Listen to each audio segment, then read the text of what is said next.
오늘 나온 PPI 결과는 예상을 웃도는 수준이었습니다. 하지만 더 놀라운 것은 이를 소화한 시장의 반응인데요. 아주 조금의 충격도 허용하지 않았습니다. PPI 수치 자체를 어떻게 보면 아예 신경 쓰지 않는 그런 모습을 보여줬는데요. 물가 상승이 장기화될 수 있다는 우려가 소폭 나오면서 2년물 국채 수익률은 소폭 올랐지만 장기물인 10년과 30년짜리 국채는 모두 하락했습니다. 뉴욕 증시는 보합세를 기록했고요. 관건이 되는 유가는 떨어졌습니다. 이제 시장은 진정 금리 인상의 종결을 확정짓는 느낌입니다. 설마 했지만 이제나 저제나 오려나 했던 금리 인상의 종결, 이제는 시장이 도장을 찍으려 하고 있습니다. 경제 변수가 혼재된 상황에서 연준은 기준금리도 올려야 한다. 섣부르게 인플레와의 전쟁에서 승리 선언을 해서는 안 된다. 이런 문구는 여전히 연준 일각에서 늘 나오겠지만 앞으로 이 상투적인 멘트의 빈도수는 앞으로 확 줄어들 것 같습니다. 우선 방금 말씀드린 대로 예상을 넘어서는 물가 지표가 찍혀도 시장이 동요를 하지 않습니다. 무난하게 소화합니다. 9월 PPI는 전월 대비 0.5% 올라서 시장 기대치인 0.3%를 웃돌았습니다. 근원 PPI 역시 0.3% 올라서 시장 기대치 0.2%를 웃돌았습니다. 이 PPI는 시차를 두고 CPI로 전가되기 때문에 늘 우리가 관심을 가지고 지켜보는 그런 수치입니다.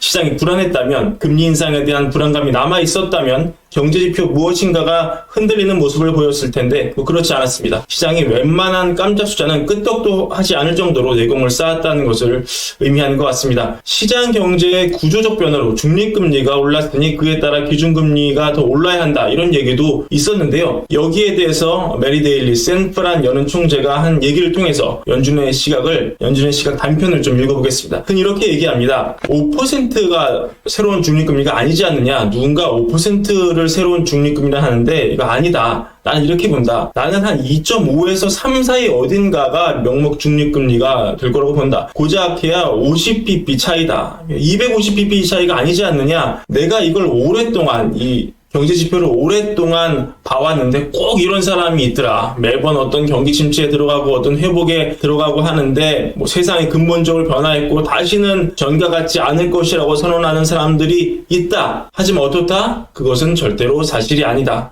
이런 얘기를 하고 있습니다. 물론 이분이 올해 투표권은 없지만 이런 순환 면적 사고가 연준에서 나오고 있다, 이런 생각의 단편 가져가면 좋을 것 같습니다. 이거는 이미 시장에서 결론을 좀 내려준 것 같은데요. 왜냐하면 유가가 내려가고 있기 때문이죠. 이 사태가 났는데 서머스의 얘기를 한번 들어봅니다. 서머스가 이렇게 얘기를 하죠. 만약 이 충돌이 확산되지 않는다면 전체적인 글로벌 거시 경제적 영향은 크지 않다.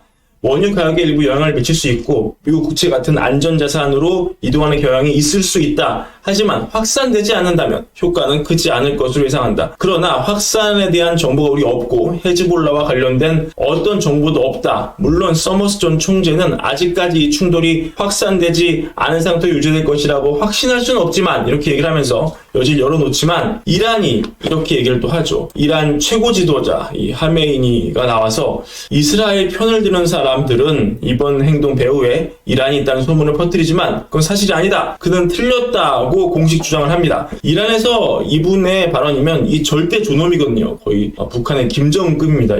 이분은 이렇게 얘기했다는 것은 정부의 공식 입장을 넘어서 앞으로도 여기에 이란이 직접 개입하지는 않겠다. 적어도 그런 가능성이 매우 떨어진다는 선언과 거의 같다고 봐야 할 것입니다. 이란이 사태 배후에 있다는 지적에 이란이 공식 부인을 하면서 이 사태가 확산되기보다는 더 확산되지 않는 쪽으로 결론이 날 가능성이 높아지고 있습니다. 고용이 잘 나오고 있다. 그래서 더 긴축적으로 금리를 가져가야 한다. 이런 얘기도 많이 나왔었는데요. 이날 공개된 연주 의사록을 보면 다수 참석자들이 한 차례 추가 금리 인상이 적절할 것으로 판단했다. 반면 일부 참석자들은 추가 금리 인상이 불필요할 수 있다, 이렇게 쓰여 있지만 이 당시는 미국 장기채 금리가 급등하기 전 상황이었습니다. 전달 상황이기 때문이죠.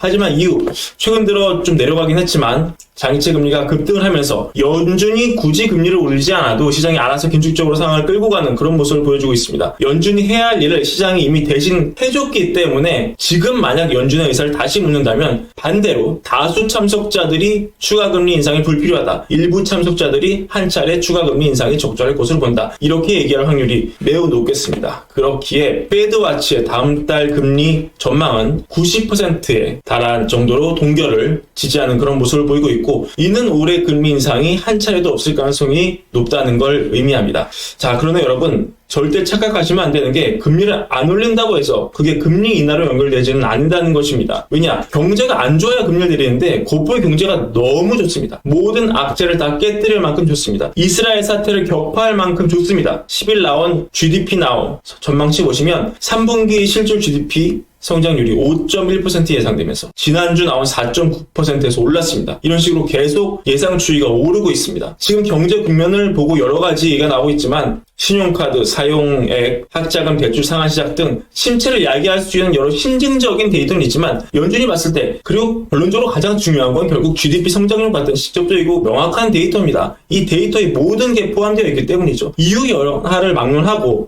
미국의 GDP 성장은 지금 탄탄합니다. 그러니 금리를 내린다? 이건 예상은 지금 전혀 할 수가 없는 상황이고 단지 분명한 것은 긴축을 충분히 우리가 했으니까 그만 올리자 이런 정도라고 봐야 할 것입니다. 그리고 이제 우리는 포트폴리오 점검 차원에서 과거 역사적으로 긴축 국면이 정말 끝났을 때 시장의 주요 수치들이 어떻게 움직였느냐 그리고 물가 측면에서 마지막으로 우리가 걱정해야 할 한 방은 없겠느냐 돌다리도 두드려 건너자 이 두 개를 유의하면서 앞으로 포트폴리오 바꾸는 게 최선의 전략으로 지금 보입니다. 오늘의 브레인베어는 이것으로 마무리하고요. 구독과 좋아요도 항상 부탁드립니다. 감사합니다.